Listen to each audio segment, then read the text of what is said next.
again, everyone, and welcome to Lifestyle Gardening. I'm Kim Todd, and I'll be your host for the next half hour of Good Gardening.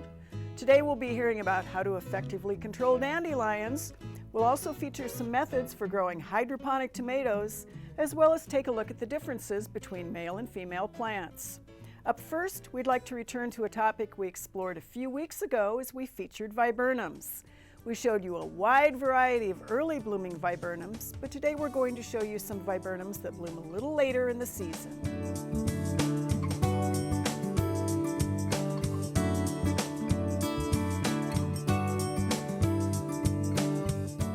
As we approach the end of the bloom season for the viburnums, we still have a great number of choices to make.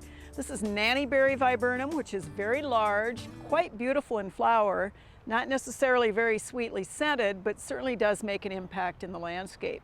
Interestingly enough, this is also a viburnum that actually does really well in the West, and in fact can produce quite well and not show some of the powdery mildew that we get in the eastern part of the state. It can be a small tree form or a shrub form. It will sucker on occasion, but not tremendously. You do need to be careful, as with some of the other viburnums, that if you buy a tree form, you keep after those suckers. I talked earlier about the fragrant snowball viburnum, which is one of the very early fragrant flowering forms. This is European cranberry bush viburnum, or snowball viburnum without the fragrant.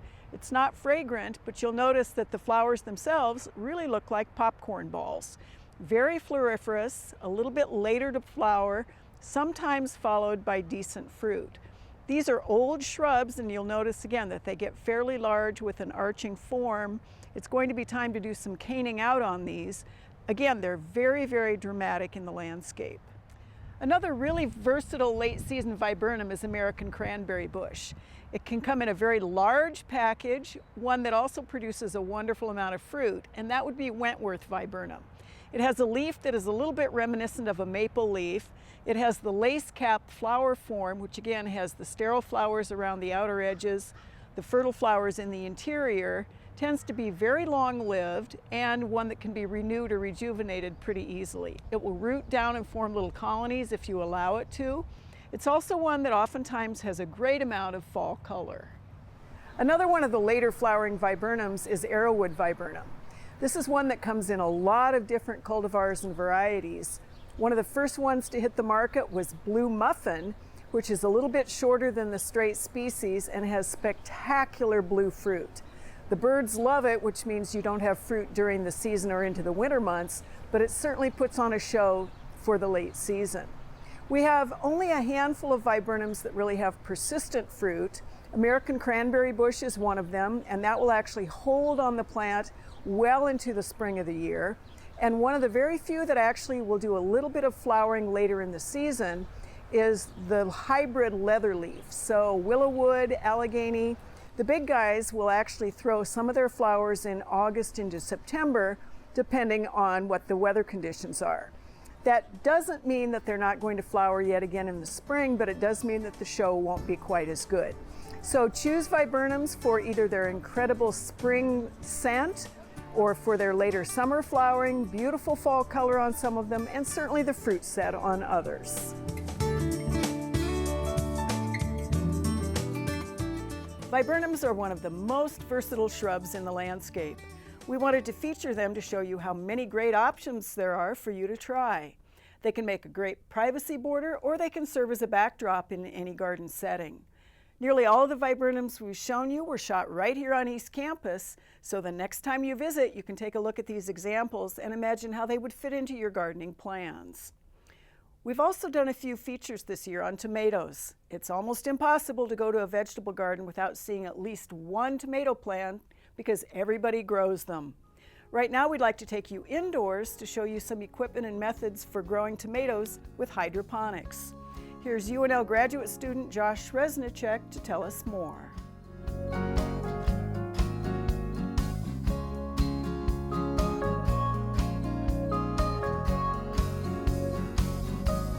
Growing hydroponic tomatoes is the use of soilless media.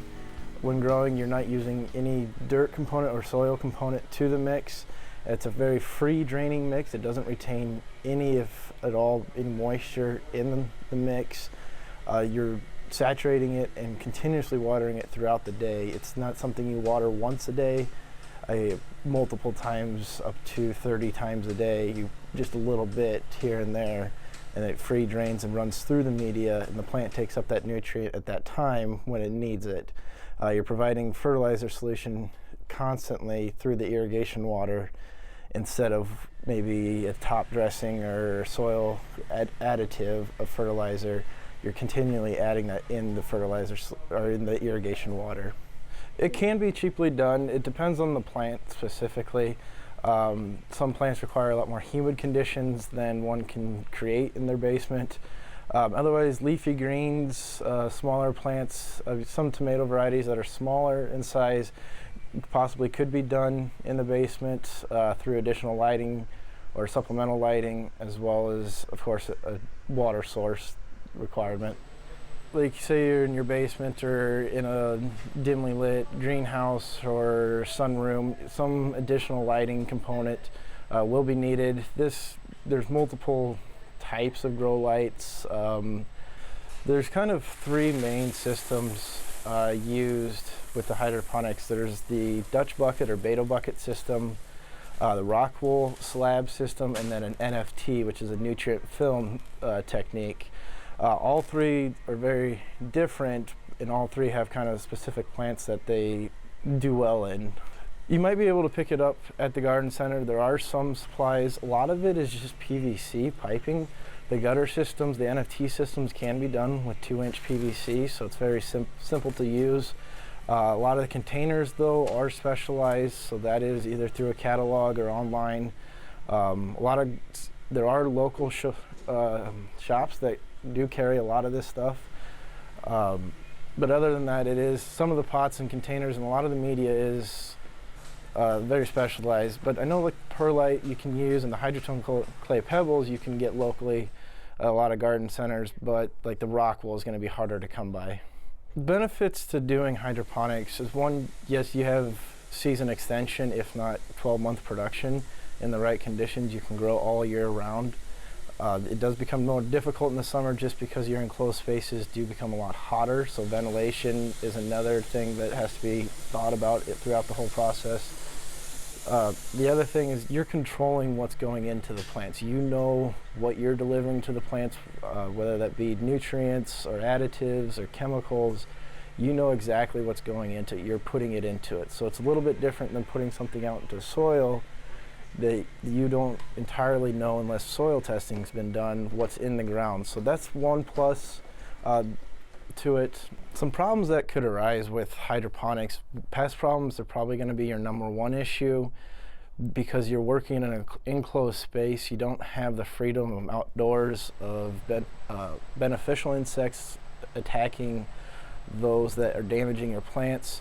So you get a high density of pests in an enclosed area, and it will continue to cause damage to your plants and end up ruining your crop. Another problem that's probably going to occur is irrigation problems or drainage problems. If it can go wrong, it will. With drainage and piping, your joints might not be solid, so you're going to have leaking, or your timers might be off, or an electrical outlet outage is a huge problem because you're losing your lights as well as your irrigation. And if your ventilation's tied into that too, it becomes a very stagnant, no lit, and no irrigation, so it wreaks havoc on your crop. We understand you might not have the space or the equipment to grow your own tomatoes indoors, but there is inexpensive equipment available at the garden centers or online for you to be able to at least try it. It's a great way to have those fresh tomatoes and those other greens available all year long. A little understanding about plant biology can go a long way toward keeping those plants healthy and thriving for years. And in the plant world, some plants need a partner to help them pollinate so they can grow their fruit or their pods. For this week's landscape lesson, we focus on the difference between male and female plants and why they need each other.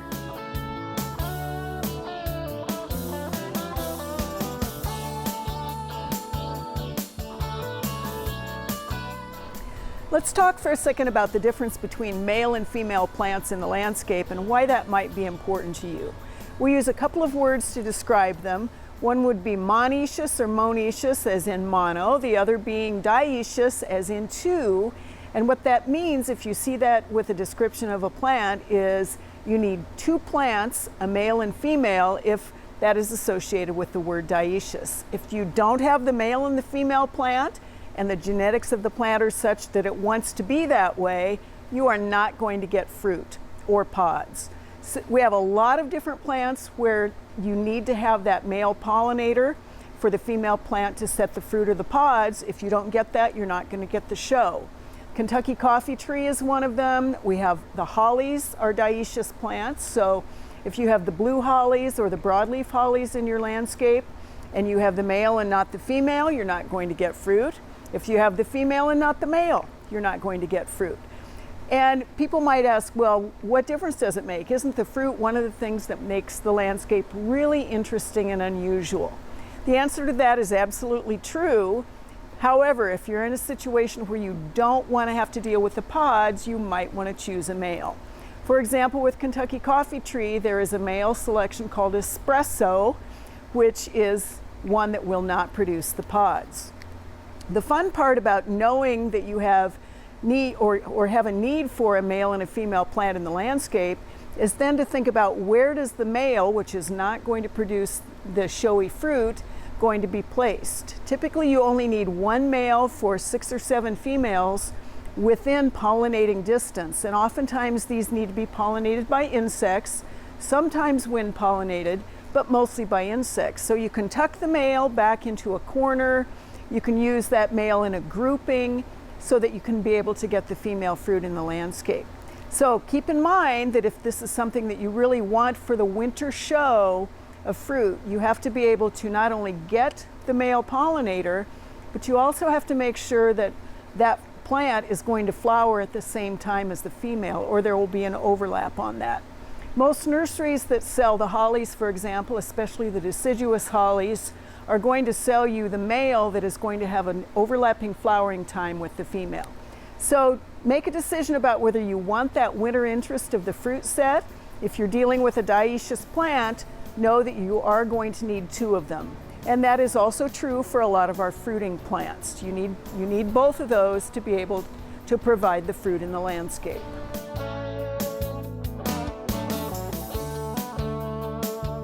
Occasionally we get questions on Backyard Farmer as to why shrubs are not producing fruit. This is one of those things that you should be aware of when you're purchasing fruiting plants or plants that produce those seeds or pods. Most garden center professionals will be able to advise you at the point of sale. So again, having a good understanding of what needs a male and what needs a female and how they interact is a good thing to know when you're looking at buying the plants at the garden center. The #1 turf weed has got to be the dandelion. And most of the time, people see it in their lawns in the spring and want to know what to do about it right then. If you fast forward all the way to the fall, people forget that dandelions in their lawns, but what you might not know is that fall is the best time of the year to control dandelions and other broadleaf perennial weeds. A few seasons ago, our turfgrass specialist Zach Riker showed us an entire field full of dandelions in the spring and gave us some tips on how to turn that yellow back to green grass.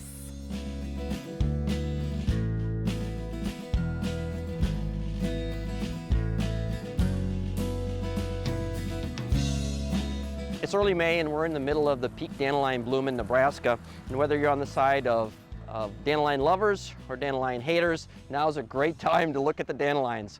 If you want to get rid of your dandelions, the first thing I would look at, if you have a crop like this, I would look at what's wrong culturally. Somewhere along the line we have a thin turf, either from improper mowing, improper fertility, improper irrigation, too much traffic like we're here on this baseball field. And so fix that first before you even think about controlling dandelions.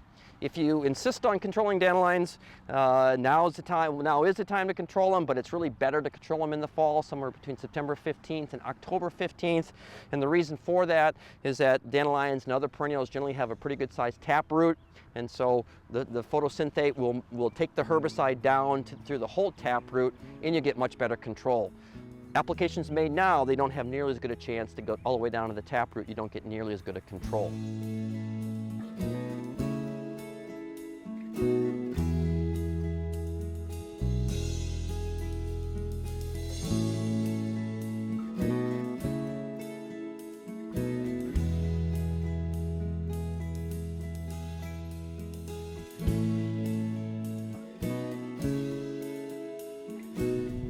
For homeowners, you have two choices. You can buy a granular product, which you would use to broadcast over the entire lawn. The important thing with the granular product, number one, read the label, and secondly, they have to stick on the leaf. And so those should be applied when it's damp out, either in the morning dew or following a watering.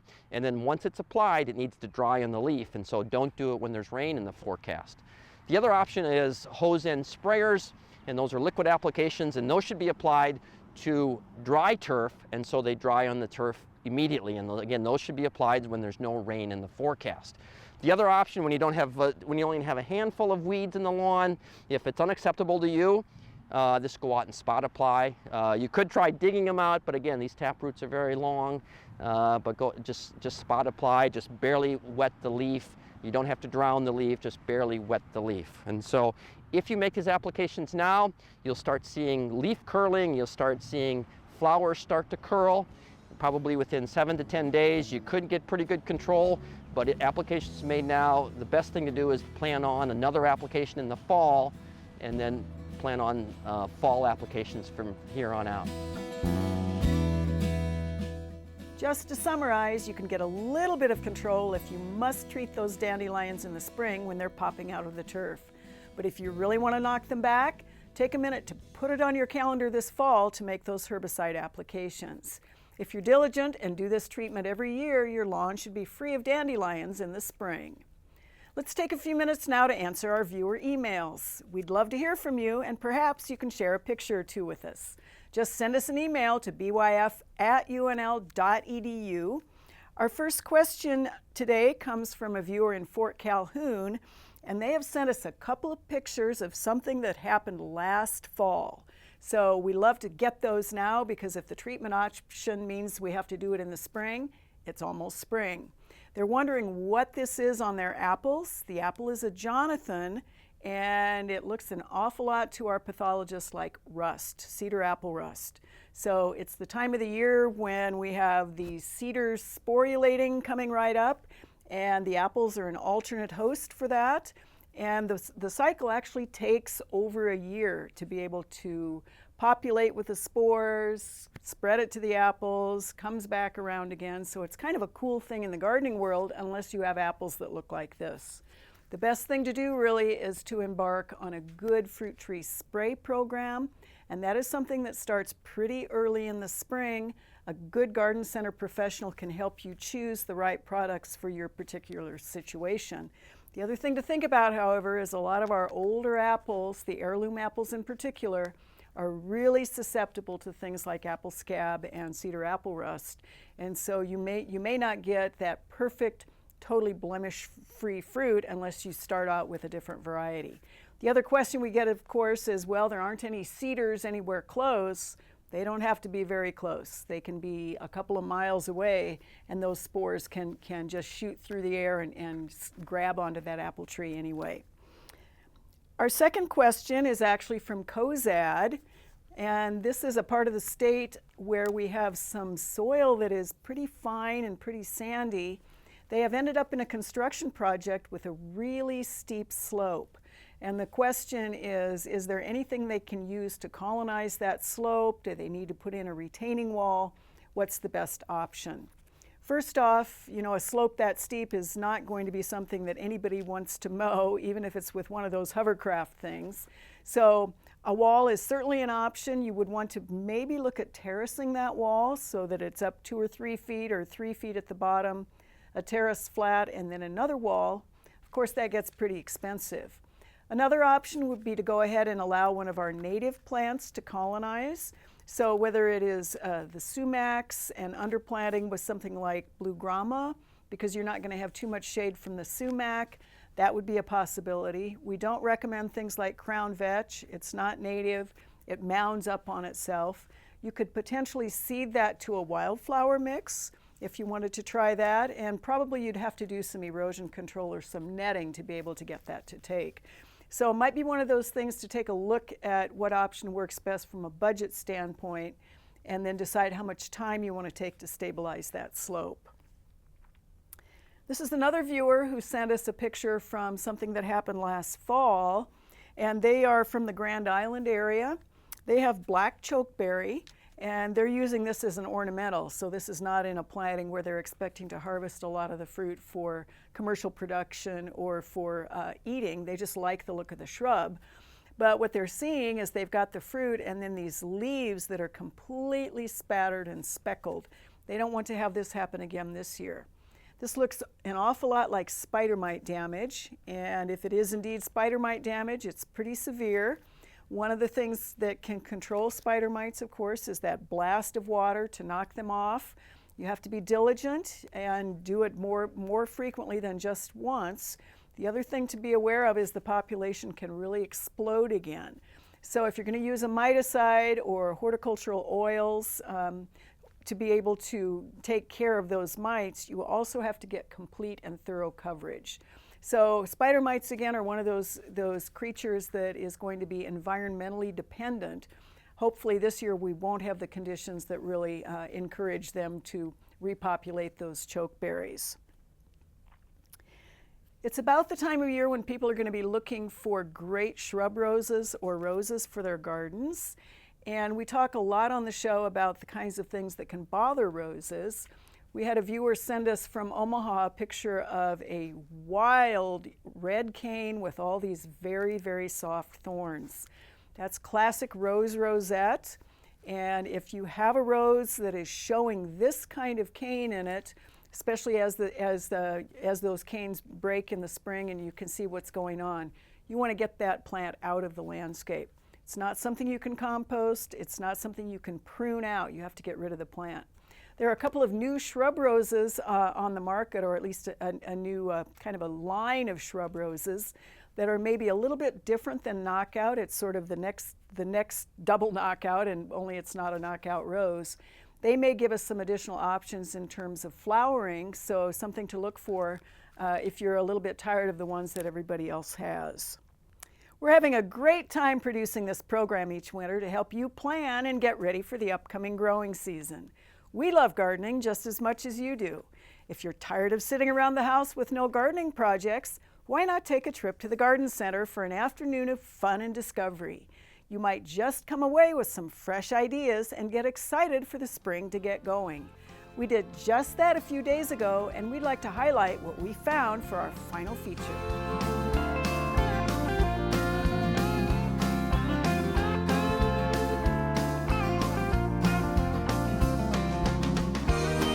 It doesn't really matter what season of year it is, there is nothing like a visit to a greenhouse to really raise your spirits.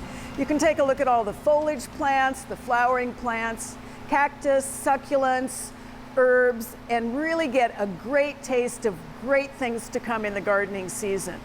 Gerber daisies are a classic plant that you can find in the greenhouses during the winter months. Their bright daisy-like faces are something you can add to a dinner table or set on the kitchen sink. You also have the bulbs, and even though they've been forced and they may not last very long, tulips, daffodils, hyacinths, even crocus are something that add that little breath of spring to the winter landscape inside. We also have such things as the zebra plant, which have an unusual flower and this excellent, great zebra-like foliage that will last well beyond the flowering of the plant itself. So one of the options in visiting a greenhouse is to take a look at the colors that you want, take home a container full of something, and enjoy it during its blooming season. If you're really more interested in foliage plants and enjoying those in your home after the flowering ends of such things as the gerbers and the bulbs, you have lots of different options. Take a look at peacock plant as an example, with this bizarre wild foliage on the upper side and purple on the underside. Of course, Chef Flora is sort of a standard in the greenhouses. Those of you who overwinter in Florida may have seen this as a monstrous plant by swimming pools in those tropical environments. We have the pothos, which is a good old standby in a hanging basket or falling over a ledge. This is something that will actually survive even in the crummiest of office environments, give you that light green touch in the winter months. Sago palm is another one, unusual, strange foliage, truly is a palm. Then we have bird of paradise, or even things like baby tears, which are this tiny little foliage, beautiful little flowers in a hanging basket. So multiple options for foliage plants that you could use in your home. Low light, medium light, or high light, you can match the plant to the growing environment that you can provide. Succulents and cacti seem to be one of those trends in the gardening world that has really taken hold and shows no signs of stopping anytime soon. So whether you're after the ones that have nasty little sharp spines that say don't touch me but just enjoy my strange unusual form, or the actual succulents that look like hens and chicks or have these very, very thick leaves and then strange flowers that occur at often odd times of the year, enjoy the succulents and the cacti in the greenhouse and then decide whether you want to take one home to live in a pretty dry environment on your windowsill or by the kitchen sink. Some of them are very slow growing. They'll last for a very long time in a tiny little container that you can leave and go on vacation for the entire rest of the winter if you want. It'll still be alive when you get back. Not so much one of the other very unusual plants in the gardening world and certainly in the greenhouse world, and that would be a pitcher plant. This one is one that must be kept moist all the time. And if you look at those strange sort of vase-like shapes that are hanging down from the leaves of the plant, that is where those flies and insects go to meet their maker. And they go into that little thing and then they get absorbed by the plant, which feeds it. It's really one of the coolest and creepiest things in the gardening world. Again, something that is really the exact opposite of the cacti in the gardening world. You'll be amazed what you can find if you wander around the greenhouse at your local garden center. Take some notes and start making those plans now. It might be gray and cold outside, but spring is right around the corner. Thank you so much for joining us again for Lifestyle Gardening. We've got one more show this season, and we're going to feature those pesky squirrels, show you how to prune hydrangeas, and take a look at transplanting tomatoes. So good morning, good gardening, thanks for watching, and we'll see you all next time on Lifestyle Gardening.